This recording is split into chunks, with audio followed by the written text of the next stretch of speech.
Hello, my name is Caden Rockwall, and I'm going to be talking about the implementation of naloxone nasal spray in campus housing around the United States. So I created a little presentation, just got the title of my speech, and then the first thing is what naloxone looks like. So naloxone is also called Narcan. It's very common among the healthcare profession. Something that most people in that profession are now about. For us college students or college age people, we're not going to know what Narcan is, hopefully, because you don't want to have to use it. However, it's very important to know how to use it. So right here is actually going to be naloxone nasal spray. It does come in packs of 2, which I have 2 of them right here. Right now, the current dosage that most people need when needing naloxone is going to be 4 doses. So it comes in a box of 2. So a lot of times you're going to end up needing 2 boxes, which is a lot worse than it used to be. It used to be that one dose of Narcan, which is going to be 4 milligrams.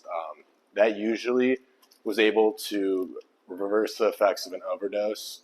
However, nowadays, with opioids being a lot stronger than they used to be, it's a lot of times going to take 4. The average right now per the CDC says in between 4 and 7 doses of Narcan, just because there's a new opioid that's out on the market called fentanyl. And for those of you who don't know what fentanyl is, it is the most powerful opioid.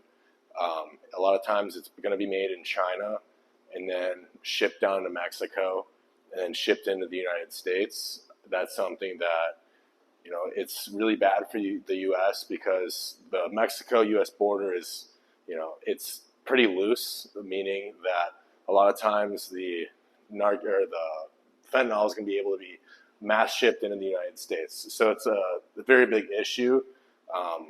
Narcan or naloxone nasal spray is what is used to reverse the effects of an overdose. So if you see someone overdosing, that is the main purpose of what Narcan's there for.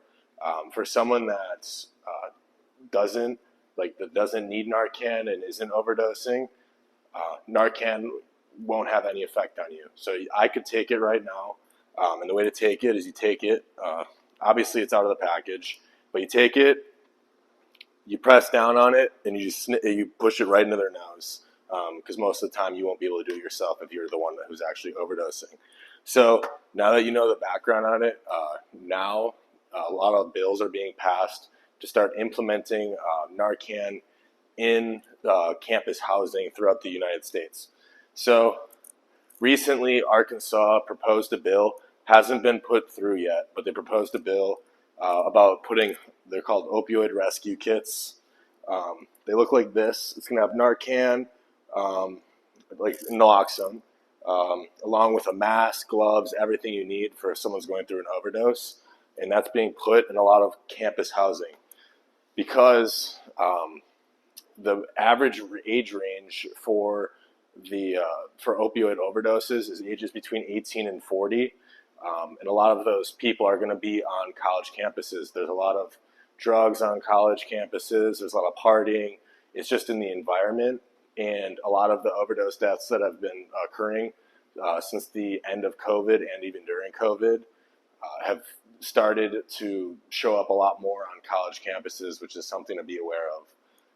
So a lot of colleges, I know I've worked with UW-Milwaukee in Wisconsin, UW-Wisconsin-Madison, UW Oshkosh, they're all colleges in Wisconsin. The nonprofit that I work with has been implementing opioid overdose kits in those college campuses, which are just boxes with the tools so that you don't get anything on you, gloves, mask, and then the naloxone itself, it usually has a few boxes in there because, like I said, it could take up to 4 to 7 things of naloxone to reverse the effects of an overdose. So it's just something that the United States and a lot of schools in general are starting to push the naloxone in colleges, their housing, even in high schools, actually.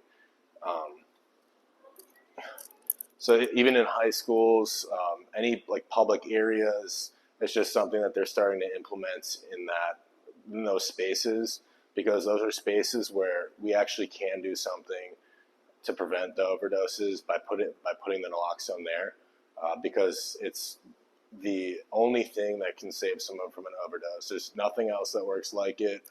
Nothing else is even going to be similar to how naloxone works. It stops your brain receptors from getting the opioid, from the opioids reaching your brain receptors. It's the only way known, like to this day, that can be sold over the counter, and usually it's free. So that's why a lot of colleges are going to be putting that in college housing, and it's just meant to be there to make sure that no kids or teenagers or really young adults that are our age are going to be overdosing unnecessarily when there is something we can do to stop it from happening. So thank you guys.